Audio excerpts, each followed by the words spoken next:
Sejam bem-vindos ao Nerdologia. Eu sou Átila, biólogo, pesquisador e escalador de escada rolante. Hoje vamos entender por que faz todo sentido geológico o topo do Everest ser novo e formado pelo fundo do mar. Entendemos montanhas como algo presente em várias paisagens, mas como as montanhas mais altas foram para lá? O que elas fizeram para crescer desse jeito? O Monte Fuji representa o jeito mais independente de uma montanha se formar. Quando um vulcão deposita camadas de lava que vão se acumulando umas sobre as outras até formar uma montanha. Várias das montanhas que conhecemos foram na verdade chaminés vulcânicas, como o Monte Elbrus, o vulcão mais alto da Europa, e o Monte Kilimanjaro, o mais alto da África. Até o arquipélago inteiro do Havaí foi formado através de uma chaminé vulcânica no meio da placa do Pacífico, que primeiro formou vulcões submarinos e depois as ilhas.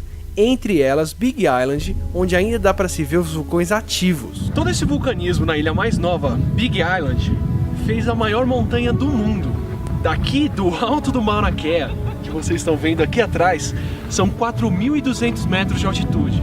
Muito mais baixo do que a gente conhece o Everest, com quase 9 quilômetros. Mas se você contar da base do fundo do mar até aqui, o Mauna Kea tem mais de 10.000 metros de altura. Enquanto o Everest, da base dele até o topo, já que ele foi formado por outro processo geológico, tem só cerca de 4.000 metros. O ar aqui é tão limpo e tão rarefeito que o topo do Mauna Kea é forrado de observatórios, da Universidade do Havaí à NASA. Aqui tem menos de 40% do oxigênio que a gente encontra ao nível do mar. Por isso, quem trabalha nos observatórios aqui atrás precisa descer todo dia para a moradia deles a 2.800 metros de altitude.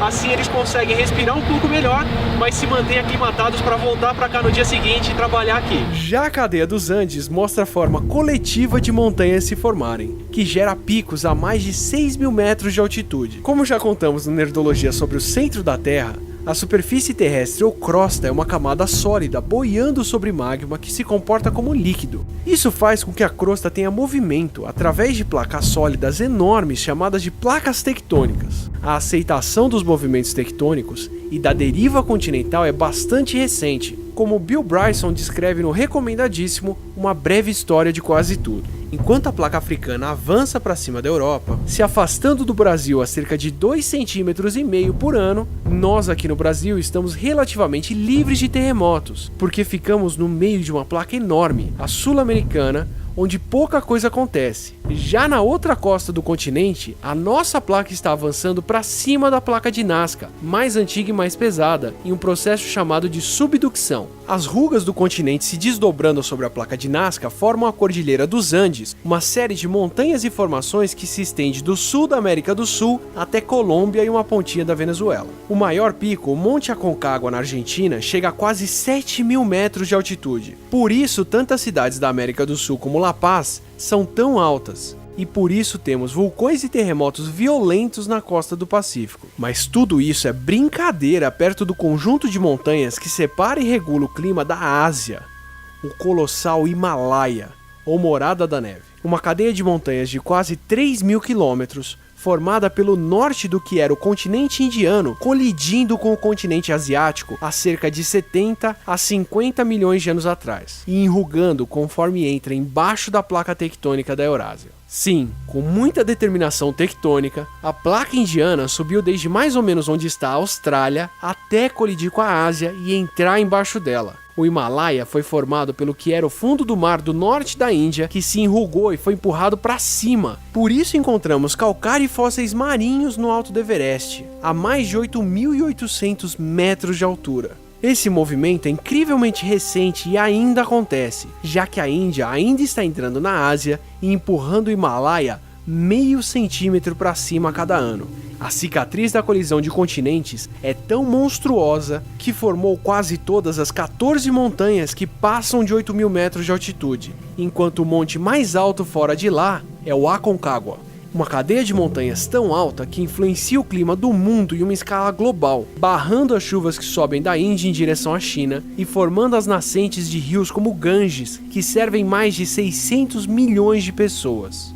Essa altitude toda também clama vidas. Centenas de pessoas já morreram tentando escalar os picos com mais de 8.000 metros. Mais de 250 só no Everest, 16 no ano de 2014. Como já explicamos ainda no terceiro Nerdologia sobre Zona da Morte, a falta d'água, já que as nuvens são barradas pelas montanhas, e o pouco oxigênio de tamanha altitude faz com que o ambiente no alto do Himalaia seja um dos mais agressivos do planeta. O ar rarefeito e o frio fazem com que poucas espécies consigam viver a mais de 5.000 metros de altitude. O platô do Tibete inteiro foi formado pela colisão de placas tectônicas como a da Índia, e por conta desse enrugamento fica a mais de 4 km de altitude, o que fez com que os tibetanos evoluíssem adaptações à altitude nos últimos milhares de anos. Enquanto eu estava ofegante no Mauna Kea e passaria alguns dias respirando mais rapidamente até me aclimatar, os Sherpas mantêm um ritmo mais rápido de respiração por toda a vida, têm pulmões maiores e conseguem manter bons níveis de oxigênio no sangue mesmo acima dos 7.000 metros. Tudo isso com mutações únicas deles, verdadeiros X-Men.